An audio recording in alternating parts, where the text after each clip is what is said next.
გამარჯვების სებსელკებით, გამარჯვების სიმღერებით, გული უნდა ვიჯეროთ. შუქიად გას მთებს და ველებს, ყლავას ბევრჯერ ასახელებ, საქართველო ბიჯებო. ჩვენს იალქნებს არხევს ქარი, მედივით ნაპერწკალი, უსში აღარ ეტევა. ხოლო ბრძოლით ნახდი ბრძოლით, კიდევ გოლი, შეტევა, შეტევა. გოლის გატანის დიდი სურვილი არასდროს მქონია. სამაგიეროდ, როდესაც ჩემი გადაცემით თანაგუნდელს გაქვს, მე ბედნიერი ვარ. მიხეილ მესხი.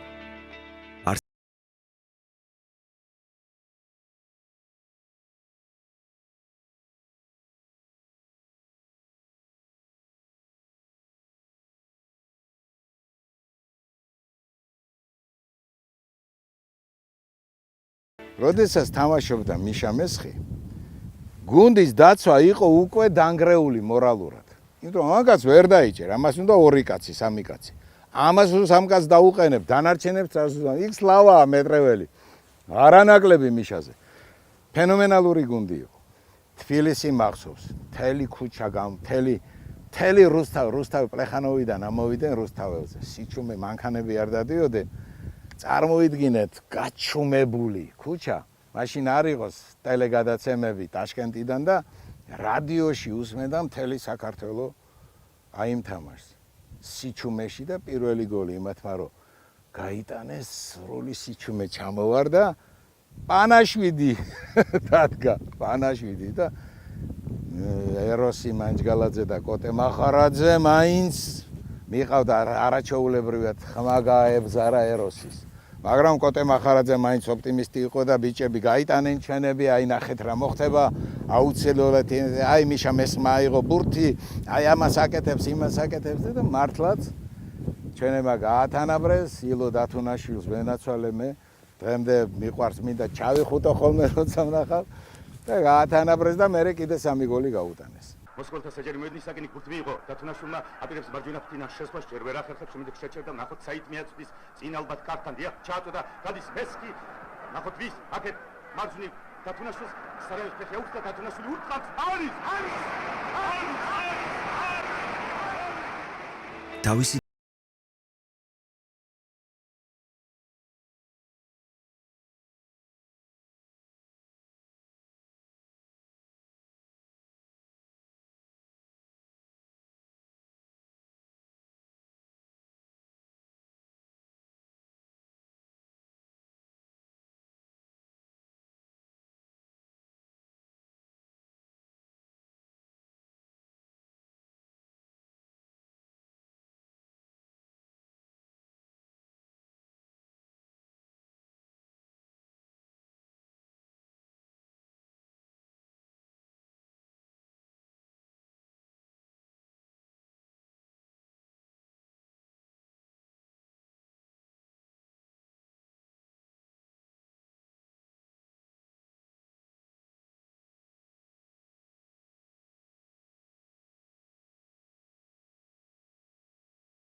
დიახ, ეს იყო ფეხბურთელი, რომელმაც კარიერა რომ დაასრულა ეგრეთ წოდებულმა მესხისტებმა ბევრმა სტადიონზე სიარული შეწყვიტა. მათთვის ფეხბურთი დამთავრდა.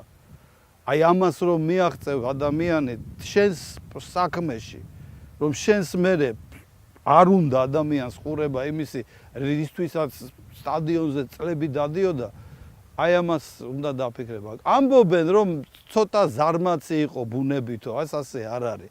იყო პერიოდი დადგებოდა გვერდით ხაზზე, შემოერწყამდა დოინჯს და თამაშებზე არ თამაშობდაო.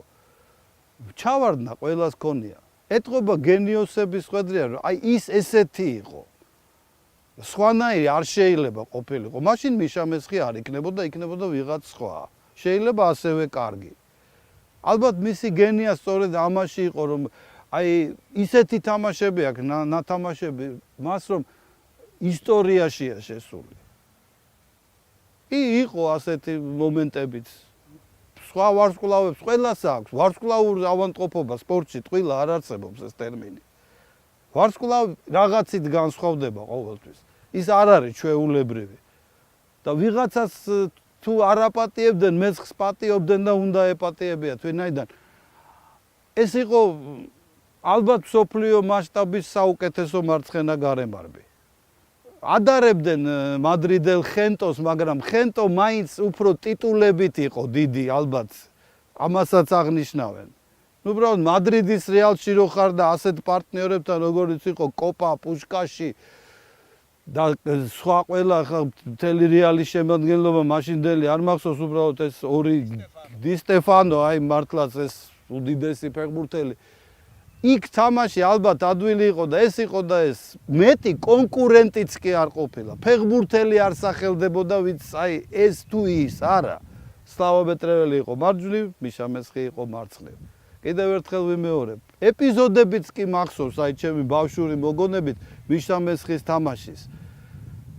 და ისიც უნდა ვთქვა, რომ ფეხბურთი დღემდე მიყვარს სწორედ იმ თაობის დინამოსთან დაწყებული, რომელსაც მიშა მესხის გუნდი ქვია, სლავა მეტრეველის გუნდი, ვლადიმერ ბარკაიას გუნდი, დაწყებული სერგო კოტრიკაძედან დამთავრებული მიშა მესხი. მაშინ არ იყო ეს 78-88 ნომერი, პირველიდან მე-11-მდე. ასე იყო და რა ვიცი, ღმერთმა ნუ მოაკლოს ქართულ ფეხბურთს მიშა მესხის დონის მოთამაშეები და მიშა მესხის ნაირდარი პიროვნებები. ეს იყო დიდი პიროვნება. ეს არ იყო მარტო კარგი ფეხბურთელი. მან მართლაც ბედნიერება მოუტანა ხალხს. სიხარული. მის სანახავად დადიოდა ხალხი სტადიონზე და კიდევ ერთხელ ვიმეორებ, ბევრი ვიცია, პირადადაც კი ვიცნობ, ბევრად ჩემზე უფროსები, რა თქმა უნდა. დაასრულა კარიერა მესხმა და მათთვის სტადიონზე სიარული სამუდამოდ დამთავრდა.